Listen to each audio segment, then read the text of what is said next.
Hi guys, this is Abhik and I'm here with a quick comparison between my existing phone with a Xolo Q800X edition along with the Asus Zenfone 5 which I've recently bought. So the visibly both devices, quite they look different from each other. Okay, if you look instantly you'll notice the screen which is a 5 inch compared to a 4.5 inch. Colors, I would say, both devices have good color representation, so that's a good thing. Okay, I'll quickly compare the two hardwares. So I'll just fire up the CPU-Z which I've installed on both devices. So if you look at the CPU-Z here, it will kind of tell you what exactly everything is about. Though it's a two-core processor because it runs uh, with an Intel Atom which has hyper threading as well in place. It shows quad core, so it almost works like a quad core device, guys. This is already a quad core device with a MediaTek processor, uh, clocked at 1.21 gigahertz, and this is at 1.6 gigahertz. So of course this is powerful, and this has got 2 GB RAM compared to 1 GB RAM on the Xolo Q800X. Something where the Xolo Q800X outperforms Asus, I would say, is the sensors.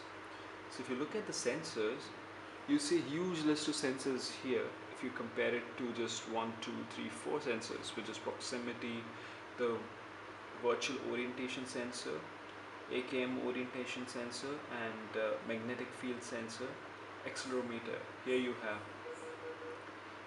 accelerometer, then you have light sensors, you have gyroscope sensors, you have axis, you have rotation vector, you have gravity sensor, you have linear acceleration sensor, you have correct gyroscope sensor. So there's a huge list of sensors here which is missing on this one. Okay, so that's a good point about this device, which is probably I bought it about 8 months back. Another thing which I don't like about probably Asus is these buttons here. They don't have a illumination basically. So if you look at these screens, so when I'm using this phone in dark, these buttons, okay, if I press on something, I know what I'm pressing on. But these ones are dark. They don't have lights inbuilt, so it's really difficult, to kind of look at it. Probably if you're using this phone for the first time, you'll have that difficulty. But yeah, as in when you know better than this one, I can challenge it. This has a better front camera than the Asus Zenfone 5. Normally there's a lot of noise, more noise I've seen on this camera, okay, when it gets dark than the other one, which is the Asus, which is the Xolo Q800X. Okay, so quickly just run through a couple of benchmarks and look at the results here, and you'll know how good this device is. So the first thing we'd look at is the Antutu. I've already run the test here.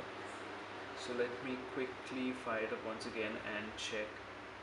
So basically, this has got a good rating. That's a 22,940, and this has got not too bad rating. It says at 15,905, that's almost 16,000.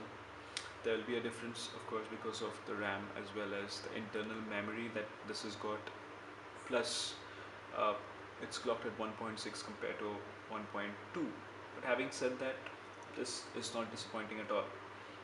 Alright, so now let's move ahead and run a test, which would be the quadrant standards test. So we'll run a full benchmark here, and we'll try and understand how these two devices are. Color representation of both screens are great. Okay, this has a better kind of a view angle, I would say. Okay, because both have IPS screen, but the angle for this screen is better than the other screen. Alright, so let's run the test and let's look at the results here. So both are running about 60 frames, 55 frames, so 58 frames, so it's kind of quite at par.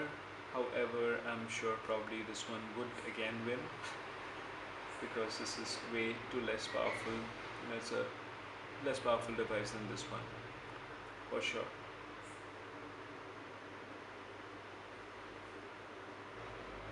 Okay, so let's see up close. Oh, network failed.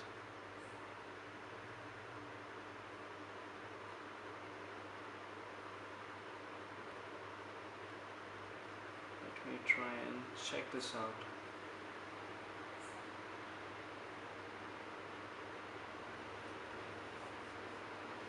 Hopefully this time it'll go through. Let's hope for the best.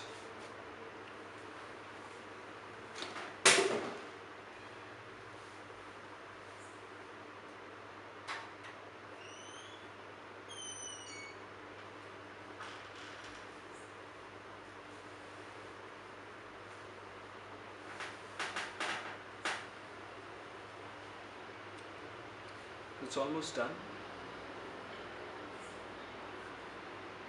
Sending benchmark.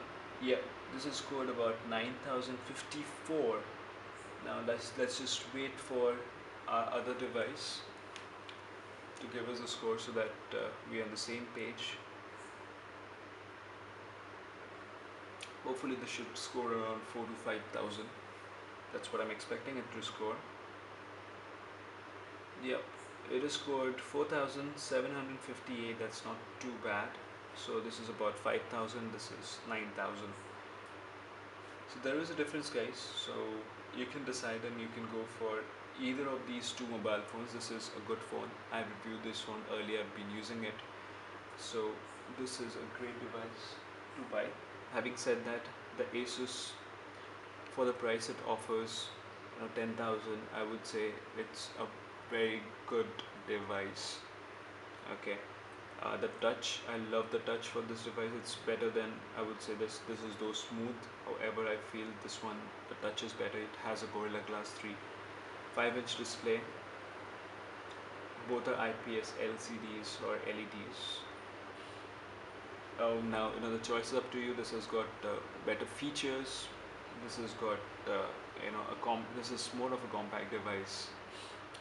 This is this one is easier to operate. However, this one is kind of, you need to use both your hands. Okay, if you have large hands, probably you can manage it with one. Just to let me know if you need any particular comparison between these two. I can probably help you understand or decide on which one is better. Okay, so that's all from my end, guys. Thank you for watching this video. You have a good day ahead. Take care.